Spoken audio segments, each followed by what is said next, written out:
without a blasted lab coat. Fugitive's a fugitive. Let it go. Time to collect the flying bounty. Time to collect the flying bounty. Wait for company ammo. Difficult job ahead? Consider equipping a pack of Sam's Special Solvent Stain-Out Remover. It's ruthless on residual blood splatter. Whatever comes of this, I'm just real glad to know. Captain, you have an uncanny talent for complicating my life. Words cannot express the extent of my disappointment. We had a plan. All you had to do was skip the Hope to Tartarus, as I asked. You've disrupted the balance of power. You've upset the natural order of things. You've introduced uncertainty, and there is nothing I despise more than uncertainty. I'm afraid I can't do that. I'm aware of your diplomatic talents, Captain. You have a gift for manipulation, but I warn you, I'm no easy mark. For all your talents, you are the enemy of Halcyon, and therefore you are my enemy. You make a nuanced and compelling argument. Here's my rebuttal. No.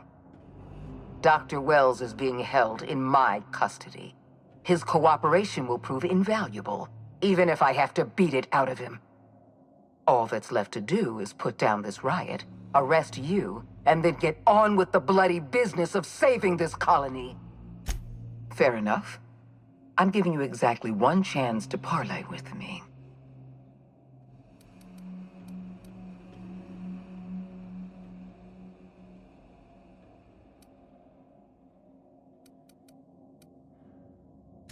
This prison is equipped with an automechanical warden.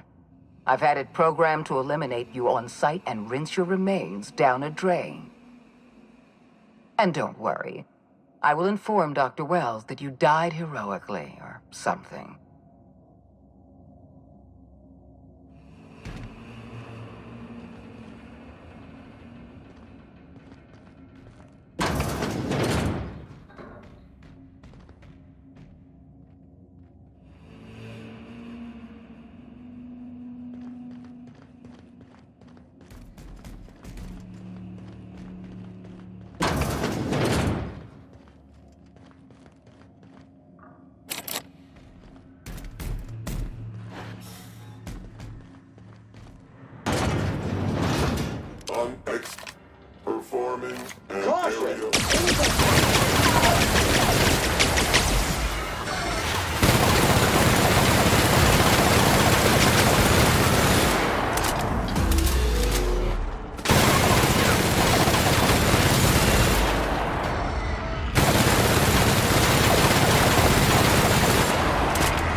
Why won't you just die? It's been sanitized.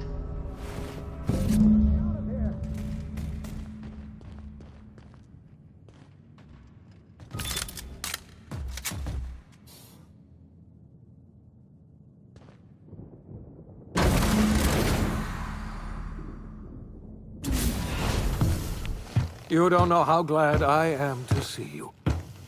You did the right thing. Akande was a monster. Her death was much deserved, and long overdue.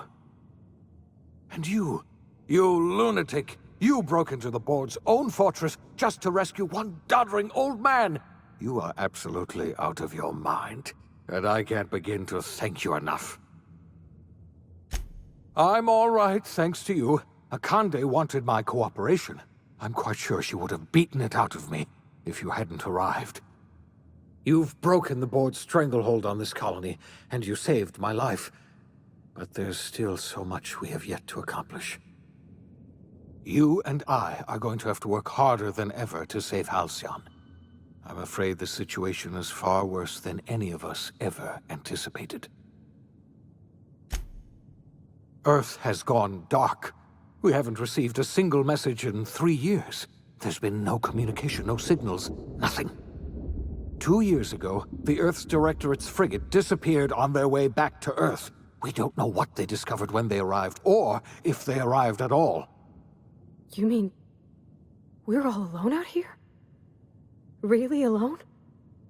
I'm afraid so, Miss Holcomb. Halcyon is the only home we have left. Returning to Earth is no longer an option. We're in serious trouble, my friend. Do you know what this means for Halcyon? We can't rely on Earth for support anymore. We've been cut loose. We're entirely on our own. Yes, you're right. The road is long, and we haven't a moment to waste. We must begin the revival process immediately, starting with the hope's brightest minds, and then we're going to fix this damn colony, one problem at a time. We're going to need a leader, and I can't imagine a better person for the job than you. What do you say, old friend? Will you help us?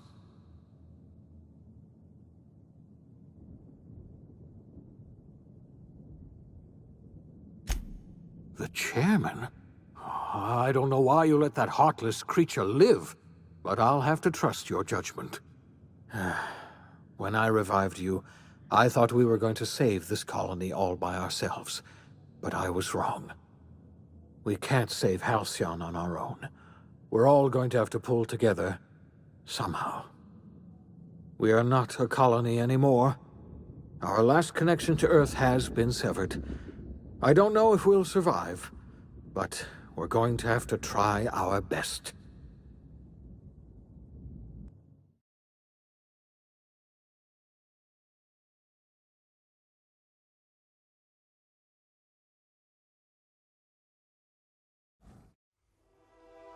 The OSI teaches that everything in the universe happens according to the grand plan.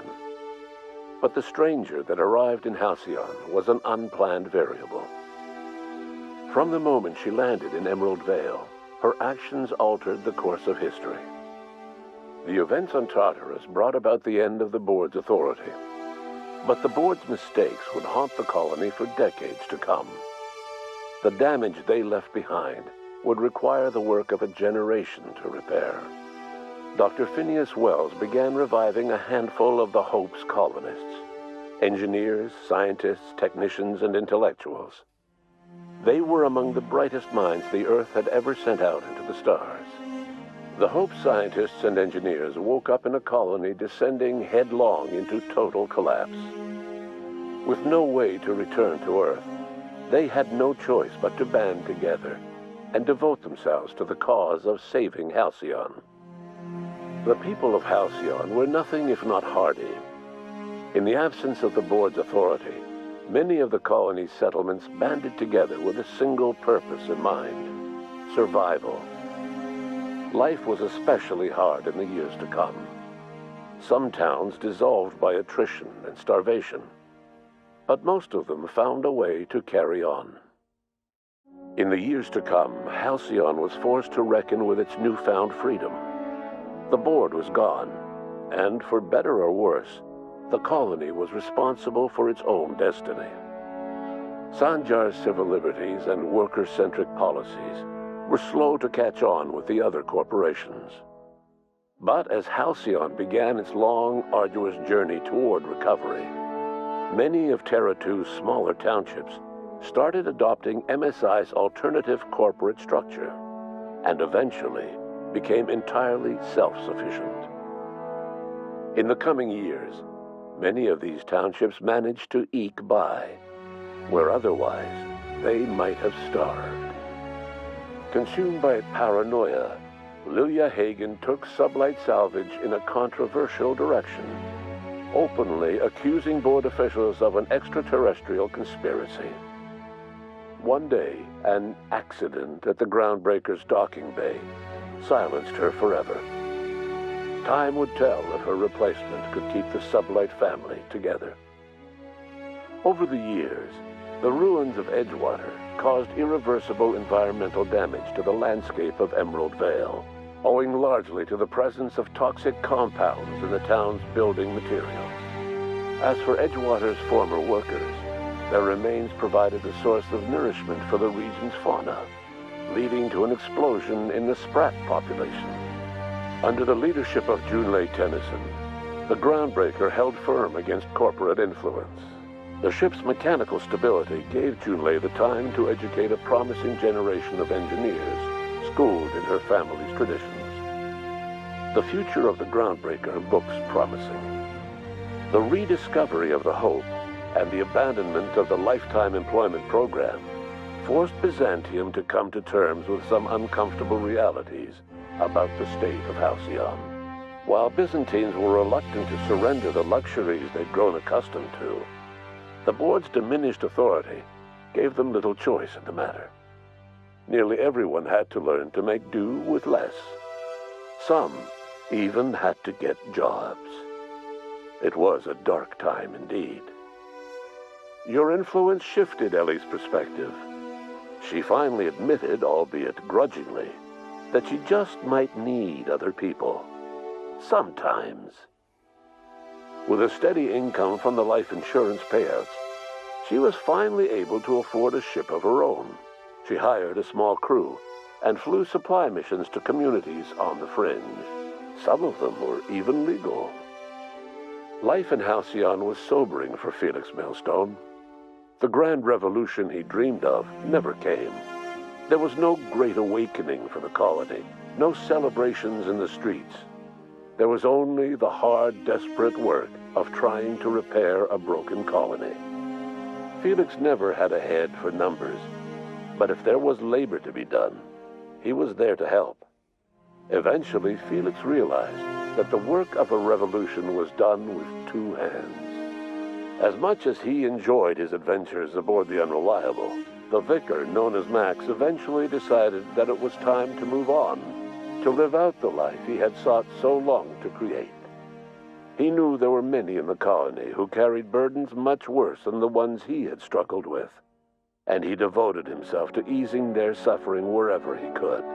He only ever took up arms again to defend the defenseless. Unshackled from a lifetime of striving and fighting the universe and himself, Vicar Maximilian de Soto was finally at peace. Once the matter with the Hope colonists was resolved, Junlei bashfully asked Parvati if she'd like to join her permanently on the Groundbreaker, and Parvati enthusiastically, if somewhat awkwardly, agreed. The stories of her adventures spread across the colony, and Parvati soon found herself the center of attention. Having served as the engineer of a renowned spacecraft, tramp freighters and wildcat miners sought her out by name, and in no time, she was a fixture in the Groundbreaker's mechanical ecosystem. She and Junlei were never far apart. Nyoka returned to Monarch to take another crack at making a permanent life for herself. She formed the Charon Group, an MSI subsidiary of ragtag survivalists and wilderness experts. Anyone in need of a guide, or just looking to throw back a beer and swap stories, could find her camping on the trail or clearing an infestation. The SAM unit that accompanied you spread awareness of the product line's superior sanitation and maintenance capabilities across what was left of the colony. This led to a boost in SAM unit sales. Did you know that SAM units are the longest-lasting, toughest-acting cleaning solution in Halcyon? Minister Clark was released from house arrest, and his contact with you gave him a sense of renewed purpose and vigor. Once it became clear that no help would be coming from Earth, he threw his considerable efforts and talents into helping Halcyon manage the crisis before it. Chairman Rockwell served as the public face for the changes in Halcyon to come. Whenever you needed strings pulled or a voice to sell a policy change, Rockwell was only too happy to oblige. As for Dr. Phineas Wells, he spent his remaining years in his orbital lab. Though he was always haunted by the failures of his past, he was determined to make things right by building toward the future. The revival project was hard and painful work, but in the end, despite limited resources, over half the Hope's colonists were successfully revived. Even after Wells passed away, the Hope scientists and engineers worked night and day to pull Halcyon from the brink of collapse. Their efforts continue to this day, which may be reason enough for optimism. Dr. Wells laid the groundwork for the project to save the colony, but he would never live to see the fruits of his labor. He passed away a few years later. His work was carried on by the scientists and engineers he revived. Life will never be the same in Halcyon. It is widely agreed that the colony has a chance of stabilizing within a generation, owing to the hard work and determination of the surviving colonists. Recovery is a distant goal, and the path is long and uncertain. But the people of Halcyon carry on, determined as ever. And what about you, the unplanned variable in the history of Halcyon? You brought an end to the chaos on Tartarus, and made Chairman Rockwell your own puppet, a role he was all too eager to play. The colony never realized you were the true power behind the new administration. By acting vicariously through agents and third parties, you controlled Halcyon from the shadows. As a result, Halcyon survived the turbulent years that were to follow. No one knows what's happened to Earth, and no one knows what the future has in store for Halcyon. All we know for certain is this: the name of the Unreliable and that of its intrepid captain will remain the subject of countless stories for years to come.